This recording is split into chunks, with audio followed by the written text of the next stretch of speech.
Welcome to Change My Relationship. I'm looking forward to our interview today. We are going to be talking to Marquette Walker. She's an internationally known and respected minister, speaker, and now author.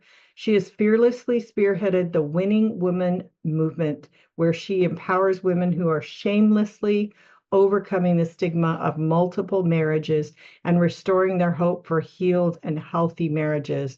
And I know from my ministry and from the statistics, there are a whole lot of women out there that need to hear this message and to find that same healing. So we're hopefully going to reach a lot of people by this. So welcome, Marquette. Thank you. Thank you so much, Carla. It's such an honor and a privilege to be a part of your amazing platform today. So thank you so much for inviting me on. You're welcome. Okay, we're going to start off with where I usually start off with, which is like childhood. Can you tell us about your childhood? Absolutely. And that's such a good question. So my childhood was we lived in a middle class area. I was born up. My father was in the military and a police officer. My mom worked at the hospital. So we lived a very rewarding life. It was an awesome life. But, but also, I want to say that I was born and raised in the church. I mean, and when I say born and raised, I pretty much will spit out on the pews. That's how much I was in church. And yeah, so that's all we know. We know Sunday school, we know Sunday morning service, Sunday night service, Tuesday Bible study, Thursday midday week service. And let's not talk about the 7-day revivals and convocation and all of those things. So yes, I born and raised in church. I am the eldest of six. Well, I take that back. I'm the second oldest of No, I'm not. I'm the third oldest. Let me go down a little bit. Third oldest of six children. I have a twin sister. But yeah, that was our childhood. It was us. It's five of us was raised in the same home. We have another sister that's a little bit older than us. That was born my dad and her mom. But then it was five of us that were born under my dad and my mom. So the five of us, we just, had a really rewarding, like it was the five of us. My mom kept us really, really close. Also, my oldest sister, she came to spend a lot of time with us. So she was like in the house with us a lot. Mm-hmm. So we're still close knit like that. But yeah, all we know is church. So a lot of stuff I learned was in church, right? Whether it was marriages, anything, I learned it in church. Yeah, well, I understand that. But then something happened to disrupt that happy family. What was that? So, I'll never forget this day. My mom and my dad, and we would never have known it on the surface until we were a little bit older. We started to see things, but they were married for 18 years. At this point, you pretty much know the ups and downs, the ins and outs of your mate, right?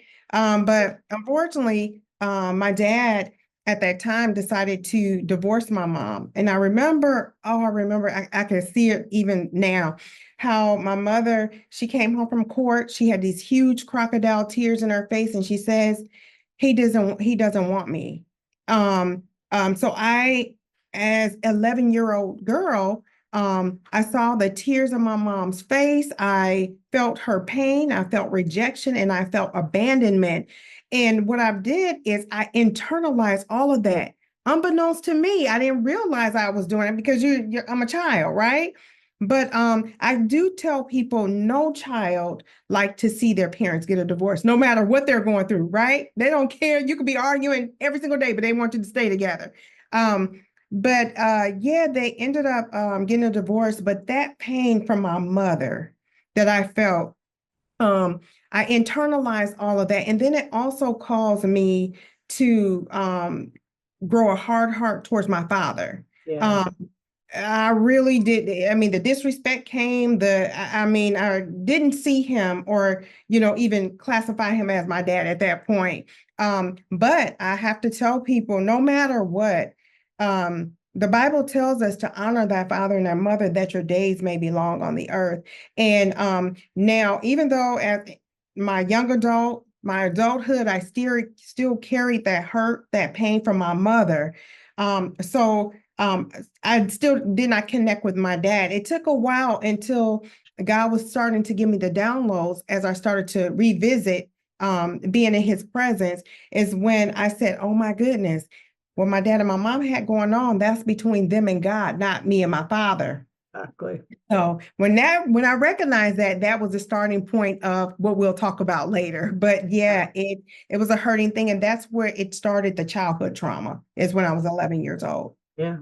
And it's, as we're going to see throughout your story, it has it has fruit. It carries through into your life and has a Yes, definite effect, not just in you, but for everyone. for Now, everyone. your friends call you the modern day woman at the well. Yeah. Explain how you got that name.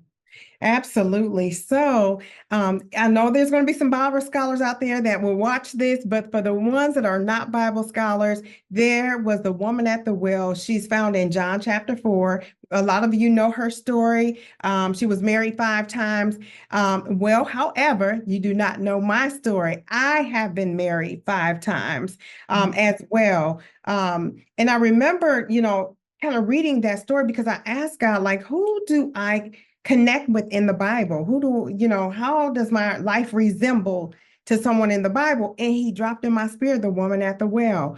And just a light bulb went off at that point. She was married 5 times, and understand her story. She was full of shame. She didn't want to go out to the well when people were out there. She would go when hardly nobody was out because she didn't want people talking about her. And I remember even myself, by the time I got to marriage number 3, let me just say, getting the divorce 1 time and then also getting a divorce twice. Oh my goodness, the shame, the bondage of shame that you carry, because no one marries to divorce. You No. do not think about divorce when you're getting married. So now I'm divorced for the second time, and now you got people talking like, "What's going on? There's got to be something going on with her." Then, let alone going to number 3, and they're like, "Well, how many times she's been married? Is she just in love with the idea of marriage? What is it?" Right? So it was tough, but I remember thinking about the woman at the well, how she had to forgive. So God met her at the well. He told her all about herself, and she came to a point of forgiveness and came to a place of wholeness, that God allowed her to come to a place of wholeness. And guess what? She left that well as an evangelist. She ran out to tell everybody about this man who told her everything about her life, right? Yeah. Which she did not tell. So she knew he was somebody. And that's how I was. I had to get to a point where God, spend that one-on-one time with God so he can show me some things and tell me, your childhood trauma is chasing you. You're steady running away, but it's trying to get you to a place to heal. You got to get to a place to heal. And it wasn't until I reached back out to my father to say, I ask for forgiveness because you are my father. No matter what you have done, that's between you and God and mom, not you and I. And so I asked for forgiveness and let him know, you are my father and I need to respect you as such. At that point is when my life started to change. Wow, that's interesting. Well, we're going to get further into that. We're going to backtrack a little bit and kind of go through the different marriages and where you were and what you learned. And Mhm. you've given them names. The first one is the well of youthful infatuation. And how old were you? I was 20. Okay. I was 20 years old. So people think, oh, 20, that's a good age. No, we are still babies. Our minds are still Uh, maturing. We don't know. And now that I look at my children, who are now 29 and 30, I still look at them like, you're still young. You I still got to know. get it, right? Yeah, Um, I got married when I was 20, and I told I've got 3 daughters, and I said, I'm not paying for a wedding at any time in your 20s. That's, you are too young. we're young, right? We're too young. And so also I call that I was just simply naive. I Yeah. didn't know. So let me tell you a little bit. I told you in the beginning that I was born and raised in the church, right? And so what I've learned in the church is Carla, I saw these amazing marriages. Everyone was so happy, they were loving, and it was just a sight to see. And I was like, you know what?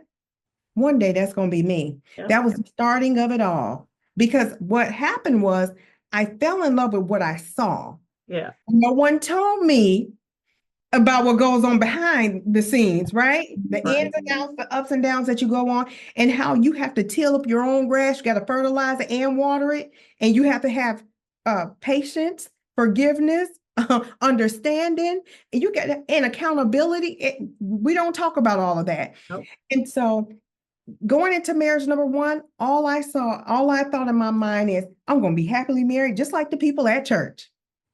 Mhm. No. And so now I'm looking around for help because now I'm experiencing things that I never saw. Like, where in the world did this stuff come from? And so I'm like, this is not what I saw in church. No, this is not right. And so lo and behold, I'm looking around for help. I'm not getting that because one thing I learned is that divorce is not talked about a lot in church. They're Mm. not talked about. And as you know, the highest divorce rate is where? Is in the church. Well, That's why we need to get the and not awareness. only that, churches don't talk about what comes before the divorce is the marriage problems. So Absolutely. let's address the marriage problems Come and on. not, That's I had somebody say to me one time about a fairly big church. Well, we don't have a whole lot of prayer requests for problems in the marriage, but we have a lot of prayer requests for divorce hurts. And I said, whoa, wait a minute. Have you ever thought about what comes before that? yes, All of those people in those, they don't divorce in one day with problems. They live with problems for a while. a while. It needs one to be safe for people to say that. Because I Yeah, think that stigma of looking around like you did, it happens in all churches. it We go does. to church, we look around, we think, oh, everybody's in these great, happy marriages. Right? They're all doing great and they're all smiling. They put on their Sunday best, they look great, they look happy, they praise God. And Right. it isn't always safe. In fact, most often it's not safe at all to No. talk about what's going on in the marriages. And then if you talk to the wrong person, you get the Oh, wrong advice, and then you're shamed even more, and absolutely. you're kept in really dysfunctional patterns. So a lot of change needs to come. Absolutely, absolutely. And that is one of the reasons why I tell my story. I said, God, wherever you tell me to go, whatever you tell me to say, I'm going to get it out there because we need to get to the forefront of divorce first. Not even think about divorce. Let's talk about the problems leading up to a divorce. And then let's talk about when we were born and raised in a church, no matter what, you stay right there. You pray about it and you stay right there. Do you know how many men and women have lost their mind, staying in something that they shouldn't be because now they're married to a narcissistic demon or they're married Yeah, to absolutely. someone. Yeah, they're married to people that have their own issues they have not dealt with as children. So they're bleeding on the inside. That's what I used to call myself, bleeding and bleeding on God's people. That's Yeah, what I was doing. absolutely. And the children are hurt. Right. Absolutely. And children may, and actually my kids did want me to divorce Hmm. because they didn't like the dysfunction, Hmm. and they saw that it wasn't good, and they actually were, and I wanted my mom and dad to divorce because See, of all the violence and stuff, it's because it was not healthy. Even though absolutely, it's painful and you don't really want it, but you recognize, that there is problems. So, okay, absolutely. second divorce, you call it the well of familiarity. What is that one about? Yeah, what that's about is remember, in so not remember, but in one, I still have not learned ins and out, ups and down, and not even addressing what was going on with Marquette. So remember, I'm still carrying around childhood trauma, right? So we attract who we are. You hear that all the time. You attract who you are. So I attract brokenness. I attract hurt. I Mhm. attract dysfunction because now I have all of this stuff. I attract rejection, abandonment, everything that I had going on the inside. I attracted that. So even though I never addressed it, never said I wasn't at the point to understand it yet, now I get a divorce from number one.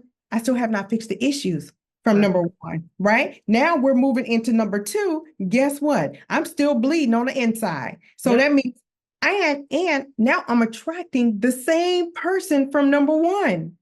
You're still attracting the same people. And so familiarity, he was the same person in a different body. Yeah. Same, Not and I'm like, uncommon. absolutely. And I'm like, oh my God.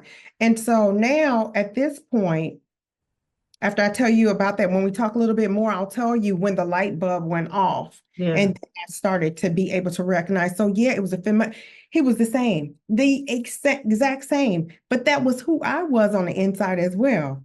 Yeah. From, you like attracts like. So when and especially when you're comfortable with dysfunction, you will feel actually uncomfortable with health.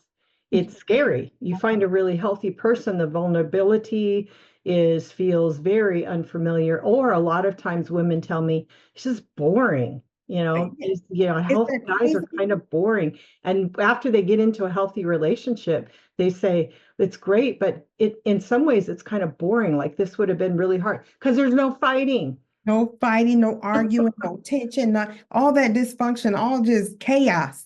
Chaos isn't Toxicity. there. They get full of toxicity. And it's so crazy. I'm like, really? Wow. Yeah, we get addicted to the chaos because it feels comfortable. And I Yeah. remember in my 20s, because I married into the dysfunction, very Mhm. similar, but just a little different. Uh, Uh-huh.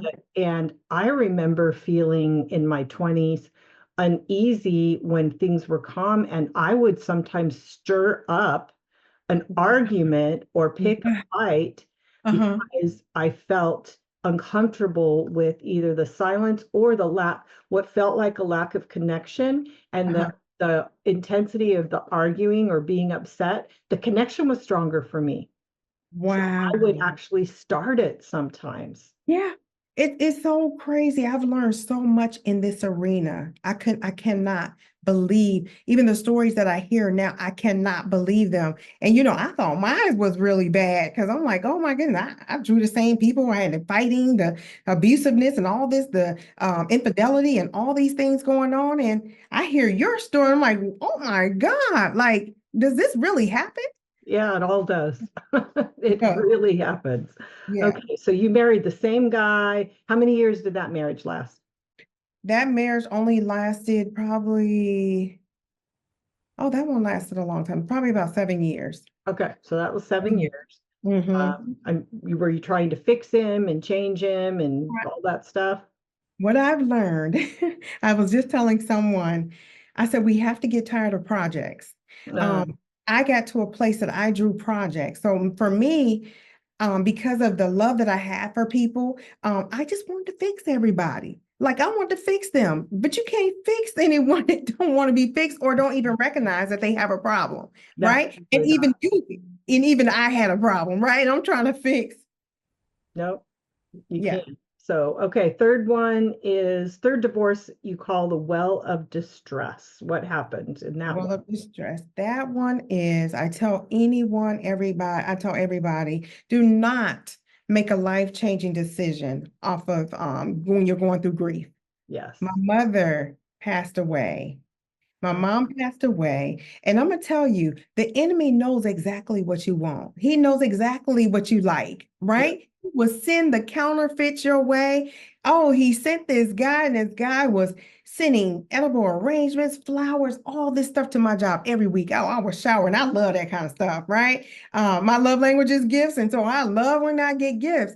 And so I got that, but my mother, this was after my mom passed away, but not really seeing this was not even someone that I would even date or talk to. I was not, not even attracted, but because in my grief stricken phase, I Mm, went for this because all I saw is, oh, he's got to love me because he got the gifts, he's doing all of this.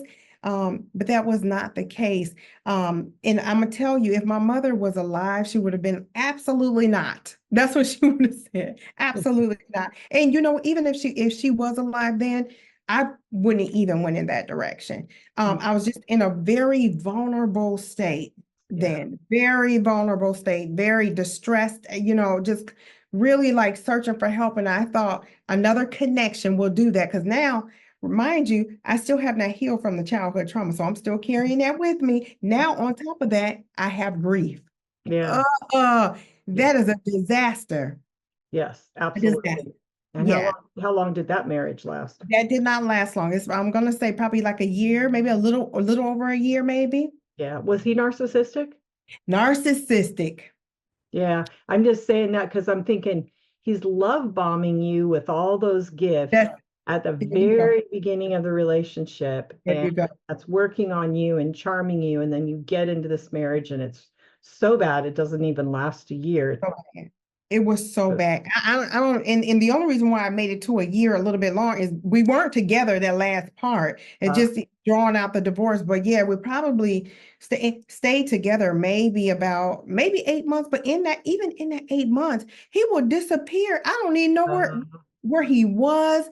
No call, no nothing, and then he'll just pop back up like nothing was wrong. yeah. I'm like, Totally not okay. yeah. I'm like, who in the world is this guy? I Like, know. yeah, it was real bad. So did you initiate the divorce these three times I in did. all three of these marriages? I did. I initiated all three of them. I was like, you know what, this is not it. And I knew there was something on the inside of me that was trying to help me out. It was the Spirit of God, and He was trying to help me in all of this. Because remember, I was born and raised in the church, so I knew God. I just kind of stepped out, and then I came back in. But I still had that yearning of, or that feeling that let me know that this is not it. But did you get like pushback and condemnation, judgment from the church saying that you can't divorce, you have to stay? Oh my goodness. Work it out. No, you're supposed to be praying. God will come. You don't have faith in God. You don't trust God. But I do. But I'm about to die in this relationship too. Right? Like Right. even in my physical on skin, I'm like, I'm about to die. What about my life? My health. Oh Yeah. my God, my health was deteriorating, all of that stuff. And I'm like, but I'm supposed to stay in this? Is that really of God? I start Yeah. questioning. Wow. And you had some strength there because a lot of women wouldn't have the strength and to leave when the people around them are telling them you have to stay and you got to pray and you got to, Oh, especially oh, when, so that's really like a tribute to you about how much strength that you have to stand your own ground and yeah, to take care of yourself, to even recognize like my health is not good. This is not good for me because I'm telling yeah, you, there are women that, and I tell women all the time, it's like if you get into a second marriage, like I've seen women get healthy and fairly healthy and they pick yeah. somebody and he's a It's, facade, like he presented himself as something else. I'm like, please promise me that you will not guilt yourself and say, I'm a Christian, I'm not allowed to divorce.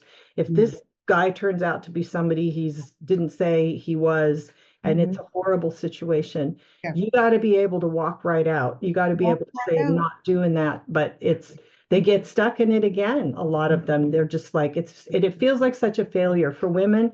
I hear It does. over and over again, especially Yeah, those when we tried to fix our families and yeah, we tried to save our parents yeah, and we didn't succeed. yeah, Now we're in a marriage and our whole identity is to fix this marriage and change yeah, this man. And if we fix this marriage, then we can feel good about ourselves and mhm, we can feel like, we're worthy. And then yeah. if it doesn't work, it feels like everything about you is a complete It, failure. it So does. not true. Right. It does. Yeah, and that's one of the things I talk about to the women. Um, the enemy will try to trick you and make you feel and get you in a place of, I failed yet again. Again, Or yep, another, I failed yet again. And here I go again. I failed again and I failed again. And so then now we're beating up on ourselves and now we're beating ourselves down to the ground at this point, exactly. right? But I said I refuse to do that. I will not do Right.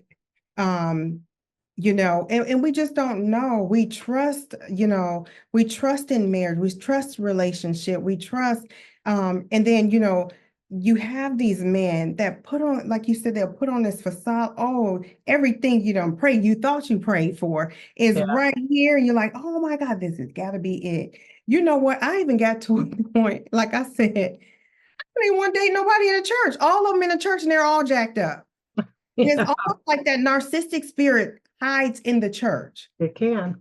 It Honestly hides. can. And what Yep. it does is we're talking about women and men now, so it's not Yep. that women are also narcissists, but the men that are abusive and the men that are narcissistic, they have a justification because of the teachings on submission and leadership.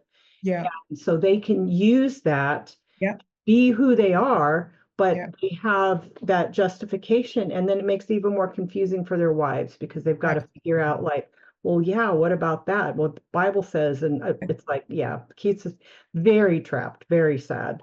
So Yeah. then at this point, you say you went through shame over the stigma of being divorced and married.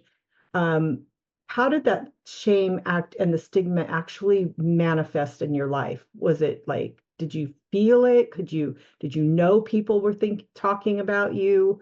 What was it? Oh my God, I could feel it. I heard people. It was so bad. You can, I can go to church and people are standing off in a corner. What is she on her third marriage? How many? I can't even count how many times she's been married. What is it? Four, not three, two. She's been married so many times. I can't even keep up. People will be talking, and these are people in the church, not even people that are not in the church, right? And I'm like, oh my goodness, so I have to come to church and I have to experience this. Oh my God, it was horrible. And what about the pastors? Were the pastors talking to you about it and telling you, that you had to stay and you shouldn't divorce? Right. Pray. So where's your trust in God? Oh, you don't trust God? You don't trust that He can turn this situation around? You could pray for your children, but you can't pray for your husband. I've been praying for my husband. I pray for him all the time, every day, just like I pray for my children, right? Oh, it was really bad. Yeah. And a lot of people are forced to stay in stuff that they should Yeah. not be. Yeah. And God did not ordain every marriage that happens. They feel that Yeah. marriage is God's playing field, but that does not mean Exactly. He ordained that. Now, His grace will cover you, but He did not ordain it. A lot of Yeah. times we get ourselves and stuff. Totally. I have to tell you that is because one of the quick mistakes we make as Christians is we think, oh, I prayed that I would meet the right man, and then God brought him into my life, and that was him, and so now that's ordained by God. And then if I have to leave, then oh, I could no, God did this. God told me, and I'm like, No.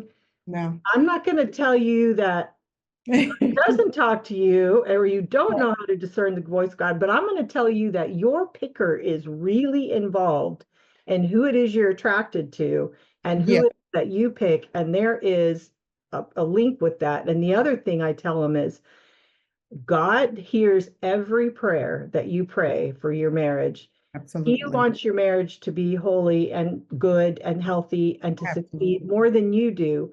Yeah. But when you're married to somebody who chooses not to listen to the Holy Spirit's Come on. conviction, which we know they're getting because the Bible tells us the That's Holy right. Spirit will convict Convince you you. of sin and Yeah. truth, but Yeah. you can choose to shut your ears. And Yeah. if somebody's shutting their ears and Mhm. their heart is hard and they don't want to change, Yeah. then guess what? It is not true in that situation that God Mm. can fix any marriage That's right. because the That's right. person has to cooperate. Have to And corroborate. if they don't cooperate, Mhm. then God's hands are tied because he Absolutely. does not force He doesn't it. force. He's He a gives genius. us free will. So that Absolutely. is also one of those things that sticks and keeps women confused and stuck.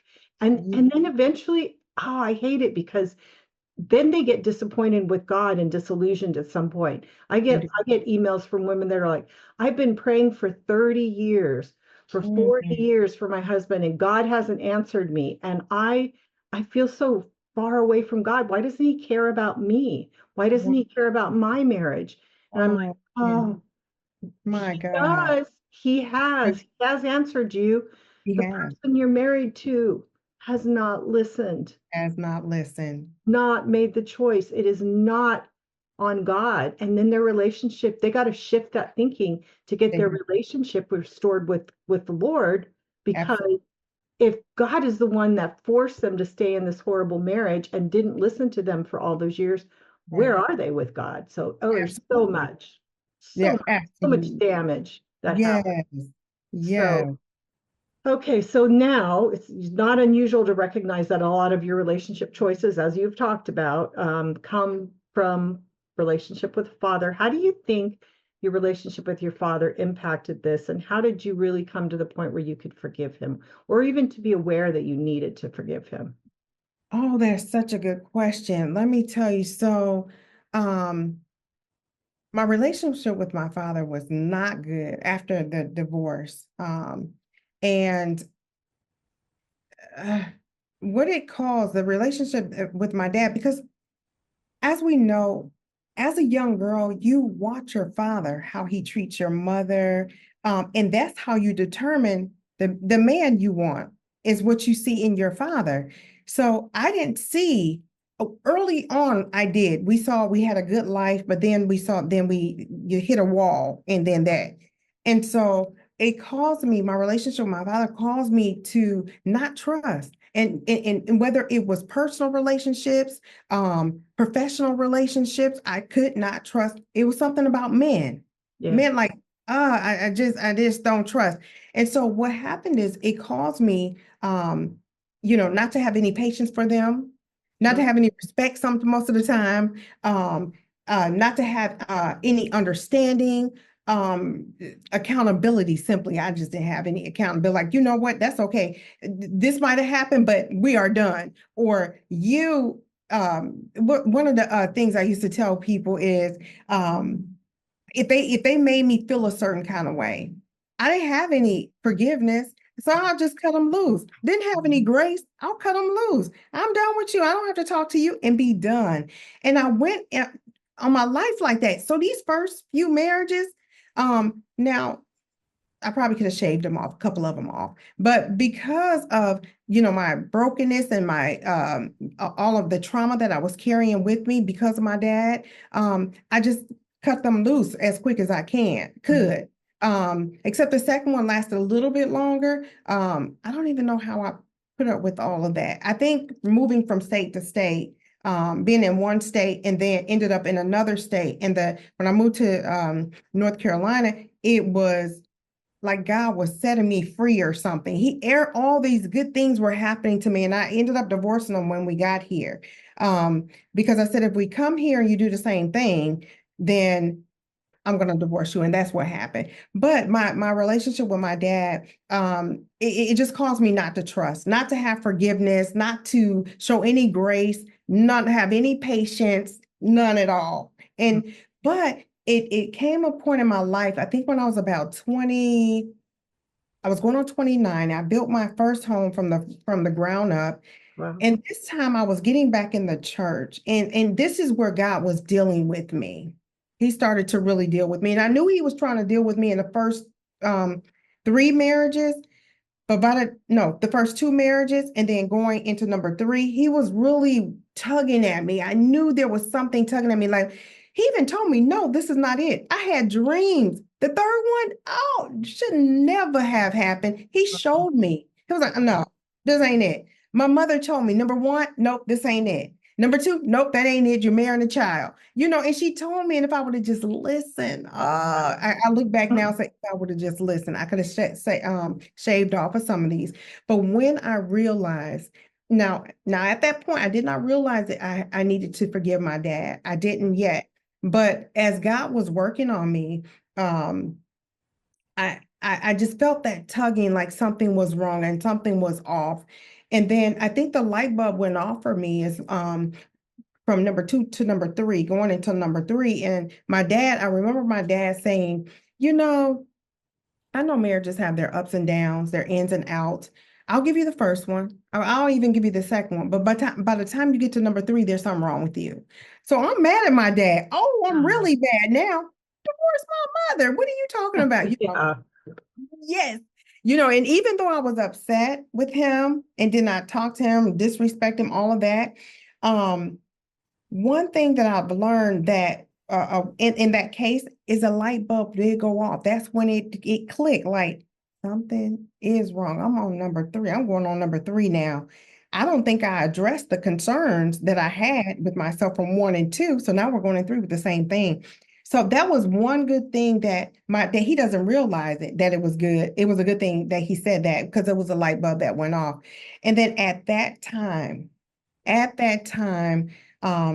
number three, I said, there's something wrong. There's something going on. There's really something going on. And even though God was he was giving me the downloads, I just didn't know what to do with them at that time.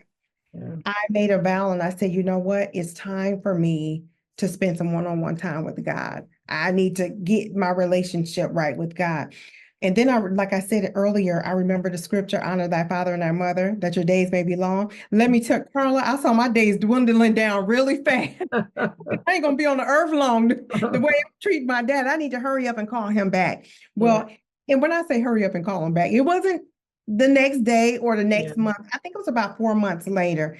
And I called and asked for forgiveness. And Carla, I'm going to tell you, that was the best thing I could have ever done. Right there was the starting of my healing journey at that point, because now I could love my dad. I was able to become to a place that I can ask him for forgiveness and let him know how much I love him. He's my dad. And, regardless of where, my That's a really interesting perspective because often it happens the opposite way. Like I was wounded as a child. This is what my dad did. My dad divorced my mom. My dad left. My dad abandoned me. That was rejection. When a dad leaves the mom, the kids feel like they're being left too because they are, right? So, I mean, you can say anything you want to him. Well, he still loves you, but no, you're still leaving. Like not that much, or you wouldn't be leaving, right? Right. So usually it's like coming to terms with how much anger that you have and telling him how he hurt you. And instead, you're recognizing that the resentment and the anger and a lot of what you held was what was really between your mom and him, and that you took it on you, and that you apologized for not having him in your life and treating him like your father, Yeah. But that set you free. So that's amazing. Yeah, that was the starting point of my freedom. And then, Carl, I decided to take 6 years. I did not date. Good idea. I did not talk to anyone. They wanted me to take their number. I said, no, I don't want your number. Well, let me take you on a date. Nope, you cannot take me on a date. Well, let me just be your friend. Nope, I have a friend in Jesus. That's all I need right now. And I was very, very intentional because I knew I had wounds that needed to be stitched up, and only person could do that was God. Yeah. And then I also needed to learn who Marquette was, not only that, who God was and how he loved me and who I was to him. And when I learned all of that, I then in turn could love myself, which means when you love yourself, then you're not going to put up with just anything or accept anything, right? And then I can show the love of God because now I really allowed him in to just take control, just root up and take control of my life. And so I journaled, I prayed, I fasted, just spending that one-on-one time with God. And it was the most amazing thing ever. I was like, oh my God, God, I don't ever want to stop dating you. I used to tell people I'm dating God. They was like, what does that look like? Oh, I'm glad you asked. I'm glad you asked. Let me tell you, spend that one-on-one intentional time just in the word, just letting him love on me. Oh, it's an amazing feeling. And so that was the change of my life at that point. Well, and I think one of the things that you were doing then is that you were coming to terms with the fact that man was not going to be your answer, and that you couldn't find your identity and your love and your everything in a man, that you were going to have to become whole in yourself first, And when a whole person goes and looks for a partner, they go look for a whole person. But when a That's half it. person looks for a partner, they Mhm. look for a half person. And then you try to put two half people together to make a whole and you make a mess. You make a mess. There you go. So you're actually getting whole. And then during that time, a lot of people would go to counseling, which is perfectly Did that. fine. You did Yeah, that. Yep. I So did that too. were able to do that and put all that stuff together, and it's Yeah. awesome. And then after that, you married again. I did. And that, let me tell you, this one was a little, it wasn't hard, but it was hard for me, but not very for long, because God showed me something in this where the enemy tried to let me to get in my mind and say, look, you fell again. You spent all that time with God. You did all of this. Now, this marriage I thought I had it. And I call it something else in the Bible. Right now, I call it I thought I had it. And I spent all this time with God. I let him love on me. I know what love is. Now I understand what grace, patience, understanding, forgiveness, accountability. I learned all of that stuff, right? So then I meet a guy and it did not work because um he still had a little, there was issues there, and Mhm. it couldn't work. And what God said, sweetheart, you didn't fail. You learned something in all of this. Now look how you treat. You know what understanding is. You know what forgiveness. You know what grace looks like. You know what patience look like. You know how to operate in accountability. So I looked at number 4 as that. Even when it was very short lived. It was 1 year, Okay. almost a year. Um, and I felt myself like, I still love you in spite of, I love you with the love of Christ. There was like, now in the beginning, like I'm gonna say the first month or so, I was a little like her. That was a little dagger for me. I was like, oh my God, well, Father, I thought I had it, right? But he said, no, there was something else I was trying to teach you. There Mm. was that you did. I needed to finish teaching you, but you got it. You got it. And so yeah, that lasted about a year, and now back at the well again. Yeah. So was that guy similar to the other guys, or was he different in? He was different. He was different, but the thing with him was he believed in one marriage. He Mhm. was married before. Okay. And um being married before, that's what they believe in. So it was in his mind that he was still married to his previous. I Okay. don't How weird. weird. Fairly Talk weird. about weird. Oh my God, it was so weird. I And wonder why he even got married. That's strange. that's the hurting part. I Yeah. said, wasted my time, because Mm. you could have been honest enough to say, you know what, I'm still feeling my ex or whatever. Yeah. My heart is still there. Yeah. We did not connect at all. We didn't do anything in the marriage. So God didn't even allow us to connect. We didn't even Yeah. connect. So I was like, okay, God, you taught me this. I got it now. Yeah. I got it.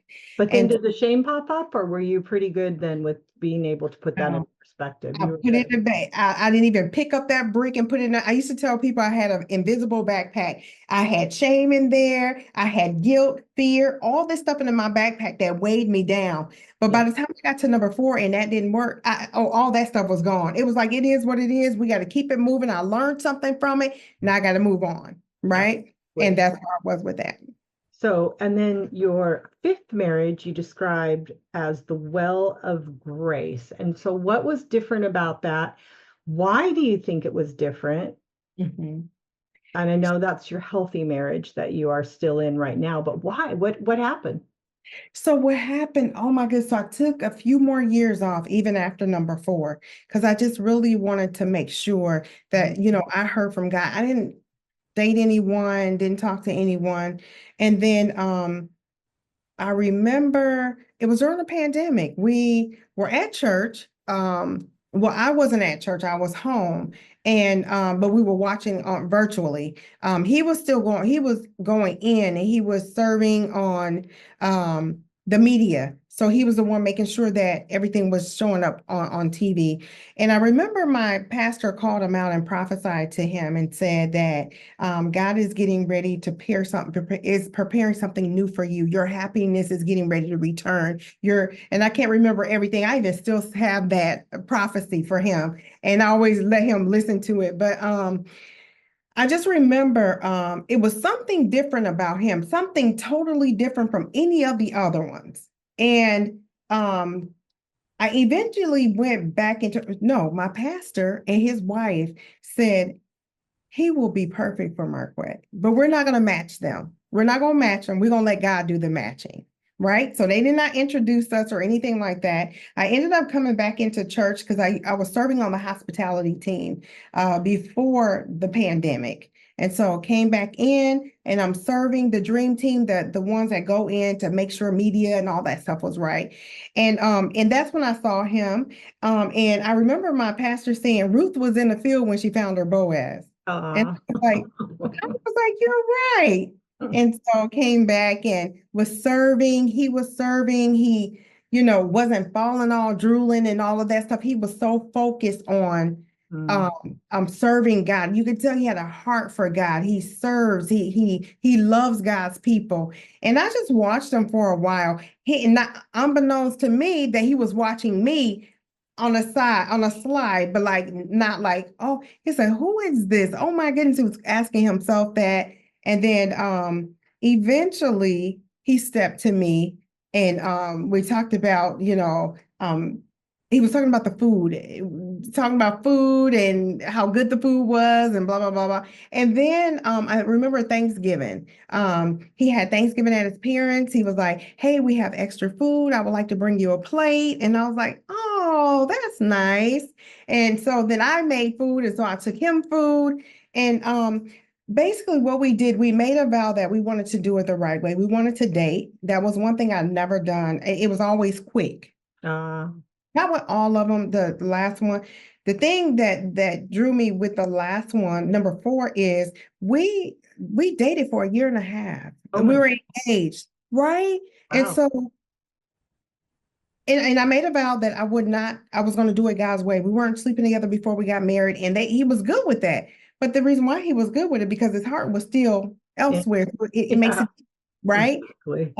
So it was tough. But this one, I stated that and he said I was praying that you were Christ-like enough that that was going to be your stance because I made a vow to God that I no longer wanted to sleep with women before I got married to them. Mm, And so I was like, wow. And so it felt real. It felt like, oh, this is totally different. This guy is not trying to sleep with me. He's not love bombing me. He ain't buying me all this stuff. He's not doing any of that stuff.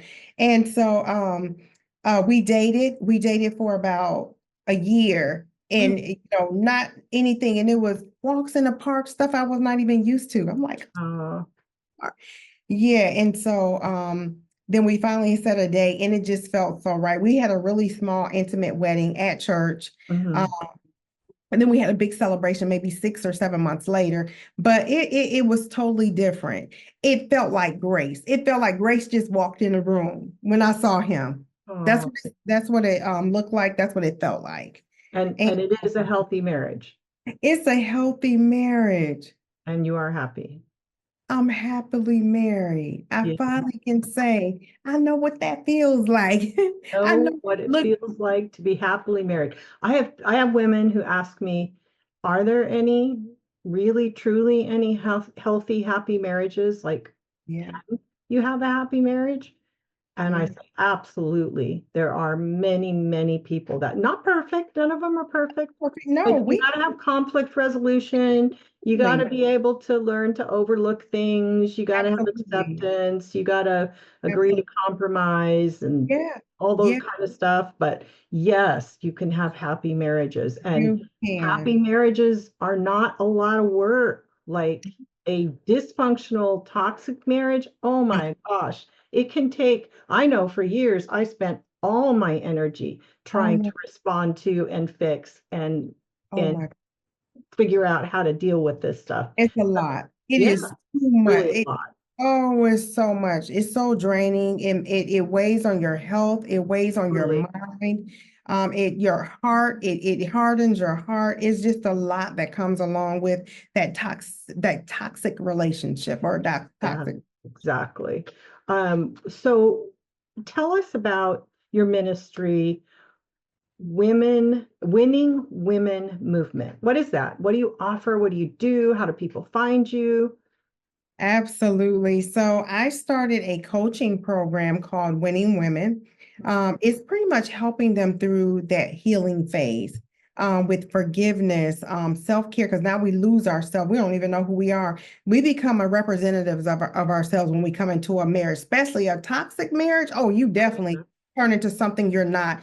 And so helping them get back to who they are. And it's all biblical based. I started off with a 4-week program just to test it out, and it was so well taken.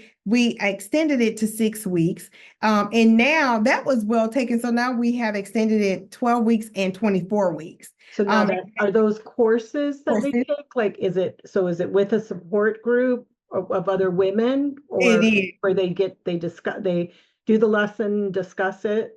Absolutely, absolutely. And I have it out on my website. It's called Winning Women. It is on the website. You will see the 6-week, the 12-week just came out, the 24-week just came out. So we're excited about that.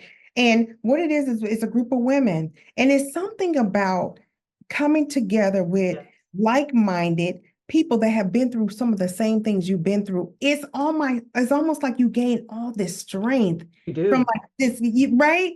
And so this is what And it I is love. the best antidote to shame, because Absolutely. when you are buried under shame and you stay hiding and you don't talk to somebody, Yeah, and when you talk to other women or men talk to other men, or yeah, and you find out, hey, I'm not the only one that's yeah, gone through this, and yeah, there is hope and there yeah, is healing, and I yeah. don't have to hate myself and beat myself up.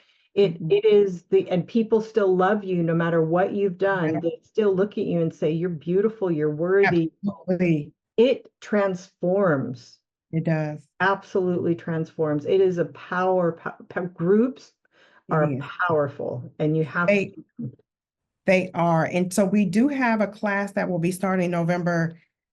Well, I want to say November 4th. It's going to be, I'm going to be running them twice a week. Um, Let me make sure I got the dates, and I should know this by heart at this point. November 5th and November 5th, it will start, and then we have a class on November 7th. So we Mhm. have 2 classes running simultaneously that they will start this out there on my website at marquettewalkerministries.com. Under Winning Women, they can go right on there and register for those classes. They are out there. They give the definition of each week, that the things that we will talk about. It is scripture based. I have scripture text to go along with what I discuss in the coaching sessions. And then I clearly let them know there's a difference between coaching and therapy. So I get that in the beginning, because some Right, people, they need therapy at this point. They done been through so much. It's right. time for you to seek therapy, right? Coaching is you have not been that, you have not went that far. And so I can kind of help guide you through getting back on the right track. Exactly. And then, of course, you do speaking, I and do. you have written a book which I, tells your story, and I will put that in the description. So and the link to the book, which is available on Amazon. yeah. And I have a quote here out of your book, Mhm. kind of the beginning, and I loved it. So I printed it out and highlighted. And you have put, this is powerful, and it sums up a lot of what you're talking about. You say, I've come to understand that being divorced doesn't mean being defeated. It's Mhm. not a scarlet letter to be worn in shame, but a Mhm. badge of resilience, a Yes. testament to the strength that comes from facing life's toughest battles. Each failed marriage taught me more about myself, my needs, my worth, and importantly, how to truly love and be loved. What a positive, uplifting, growth Yeah. way of describing that. And Yeah. not, and because so many women, and men just hold their heads down thinking they've been divorced even once, and that Yeah. makes them a failure. Yeah. Yeah. You're looking at it as exactly the opposite. It's like, actually, it is hard to divorce. I It, applaud you for yeah. being willing to walk out of hard, bad marriages, Yeah. that you could still be stuck in any one of those horrible marriages and spend your Yes. entire life and maybe not be at this point. That's So right. I love the way that you explained that and put that into perspective. It's pretty Thank powerful. What you. message would you like to leave with the listeners as we close this up? It's already been an hour. Can't I go I so know fast. it gets so good, right? It gets good. I really would like to leave with the listeners.